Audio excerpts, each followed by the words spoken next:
Merci beaucoup. Merci beaucoup, Monsieur le Président. Je suis très ravi de me retrouver ici, ainsi que la délégation ici présente. Dr Tabatabaï, qui est professeur à l'Université d'Allam Tabatabaï.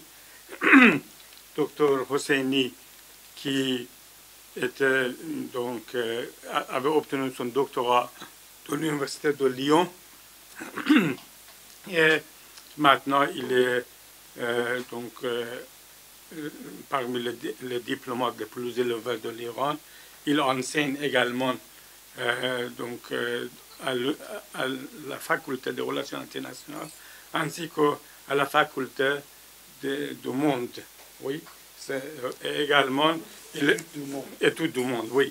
Et également, il était ambassadeur de l'Iran à l'Arabie Saoudite et également au Sénégal et en Émirats Arabes Unis. Donc, voilà. Également, Dr Sherkat, qui est mon doyen, il était le consul général de l'Iran à Munich. Et maintenant, il est vice-doyen pour la coopération internationale et la formation spécialisée. Et également, nous avons les deux doctorants de l'ambassade de l'Iran qui se trouvent ici. Alors, je pense que l'essentiel est dit. Ce qui est important, c'est qu'on devrait penser à ce qu'on peut faire pour l'avenir. Malheureusement, il y a une sorte de méfiance et parfois méconnaissance de part et autre. Et donc, on devrait surmonter ce problème. Ce qui est important, c'est de faire la connaissance mutuelle et ce genre d'activité pour bien sûr donner une bonne connaissance des problèmes qui existent et également des solutions qu'on peut envisager. Voilà ce que je peux vous dire pour le mot de début, mais on peut bien sûr entrer dans le profond du sujet ultérieurement. Je vous remercie, Monsieur le Président. Alors, permettez-moi de vous dire que voilà ce que l'Iran pense de la France. Et après, on peut envisager ce qu'on peut faire pour le futur. Alors, dans l'histoire des relations internationales de l'Iran, comme l'Iran cherchait toujours de l'équilibre entre les puissances concurrentes, donc à l'époque Qajar, c'était entre la Russie et l'Angleterre, l'Iran a eu un recours à une tierce puissance. La première tierce puissance que l'Iran avait recours, c'était la France, en 1807. Et donc, on avait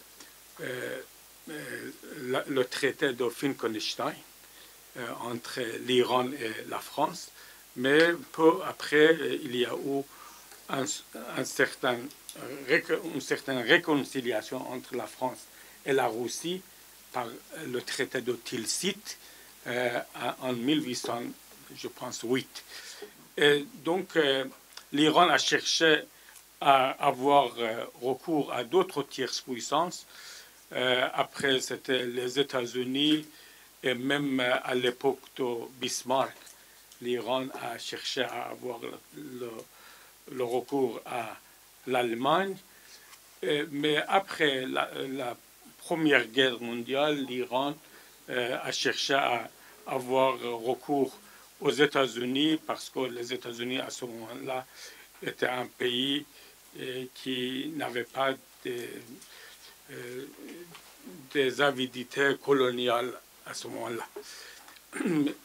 Et donc, même pendant la guerre froide, même s'il y avait le système international bipolaire, l'Iran essayait toujours d'avoir recours à la France et même à l'Allemagne pour pouvoir jouer entre les deux grandes puissances, c'est-à-dire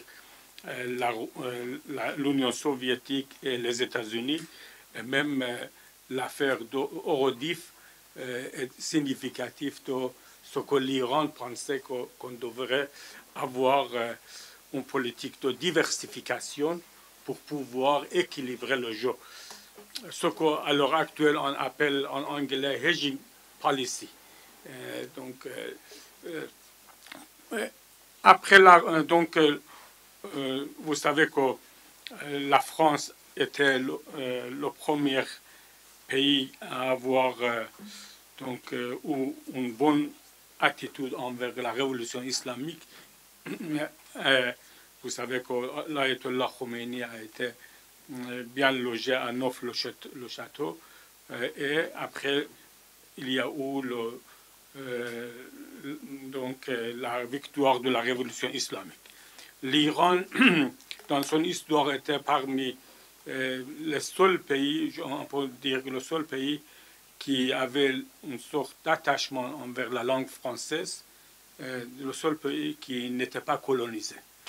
Donc, mais avoir une sorte d'attachement particulier. Les élites iraniennes voulaient apprendre la langue française. Même quand même, durant la guerre Iran-Irak, c'était la France qui avait une sorte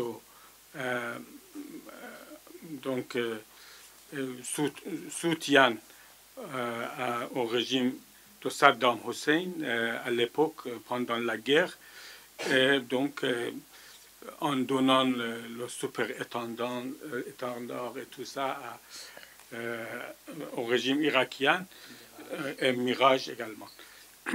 Donc, de cette époque-là, donc, il y a eu une sorte de méfiance.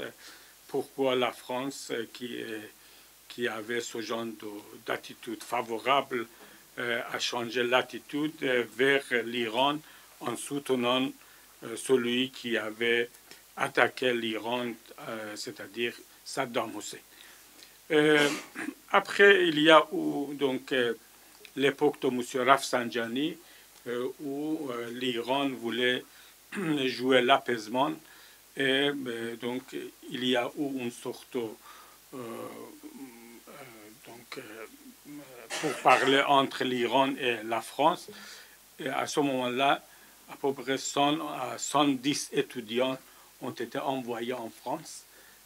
Parmi eux, c'était moi-même et Dr Hosseini, donc pour apprendre la langue française et également étudier dans les milieux universitaires de l'Iran. D'ailleurs, cette génération, après son retour, a eu donc des postes, surtout avec l'arrivée du président Khatami au pouvoir. Donc, et il y a eu donc ce que vous voyez, une sorte d'épanouissement de relations entre l'Iran et la France à l'époque de M. Khatami, en raison de ce qu'on disait à propos du dialogue entre les civilisations. Et donc, à cette époque-là, il y a eu ce genre de relations. Mais après l'affaire nucléaire, c'est-à-dire en 2003,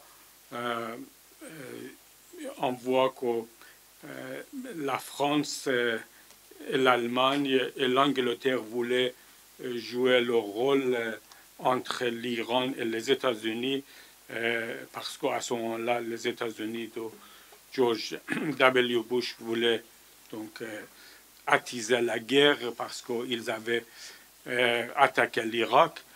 Et on voit que l'affaire nucléaire était une sorte de test pour les relations entre l'Iran et la France. Et à ce moment-là, on avoue que la France n'a pas tenu ses promesses, c'est-à-dire c'était en échange de la clarification de situation nucléaire en Iran. La France devait faire les gestes nécessaires pour l'épanouissement du système économique de l'Iran. Après, à l'époque de M. Ahmadinejad, l'affaire n'était pas tellement bonne entre l'Iran et la France, surtout aussi les présidents ne s'entendaient pas. Le président Sarkozy et le président Ahmadinejad donc avaient les deux une attitude intransigeante l'un envers l'autre. Et à l'époque de M. Rouhani, donc l'Iran a essayé de faire l'accord sur le nucléaire, ce qu'on appelle en anglais JCPOA. Et à ce moment-là, une délégation importante de l'Iran, de la France, sont venus en Iran pour examiner ce qu'on peut envisager pour les relations économiques.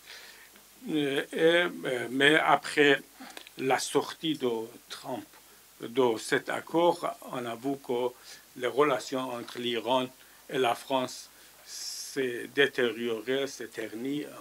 Donc, on voit que la situation n'est pas tellement bonne dès lors. Donc, l'Iran pense que ce qu'on peut faire, c'était donc avoir une sorte de transparence dans l'affaire nucléaire, mais la France donc n'a pas fait ce qu'on voulait pour donc avoir la coopération économique avec l'Iran. Vous savez que Peugeot et Renault sont venus en Iran, mais après le retirement des États-Unis de l'affaire nucléaire, ils ont quitté l'Iran et sont revenus. Et donc vous voyez qu'il y a un tollé qui existe dans les relations entre l'Iran et la France. Pour vous raconter l'histoire, comment ça s'est passé. Alors, ce qu'on pense en Iran, c'est que d'abord, il y a une sorte de malentendu en France, surtout après la guerre d'Ukraine. On pense que l'Iran s'est penché vers la Russie, alors que l'Iran toujours cherche à avoir une politique d'équilibre entre l'Est et l'Ouest. Seulement, c'était une sorte de politique américaine et européenne qui ont poussé l'Iran vers la Russie et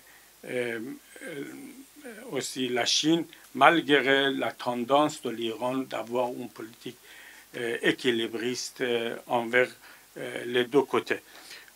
Deuxièmement, on pense que la France, donc,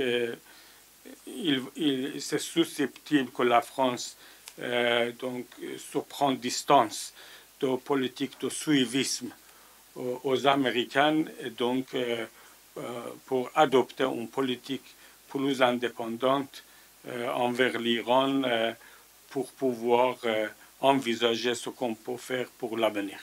Mais ce qui est important, c'est de, on peut dire, compartimentaliser donc l'affaire politique, de l'économie et également de scientifique et de culturel. Pour le moment, comme il y a un certain blocage de relations politiques et même économiques entre l'Iran, ce qui est regrettable, on pense qu'on peut avoir des relations privilégiées, surtout dans le domaine économique, mais nous pensons que les relations entre les universitaires peuvent déboucher donc le chemin, et donc ça pourrait être une sorte de dénouement à ce différend qui existe entre l'Iran et la France. Comme ça, la fréquentation des étudiants, des professeurs pour donc ouvrir le chemin vers une relation plus équilibrée, plus coopérative entre les deux pays. Voilà ce que je voudrais vous dire pour le moment. Et donc, je suis bien ouvert à recevoir vos suggestions et également vos questions, si mes amis aussi veulent ajouter quelque chose.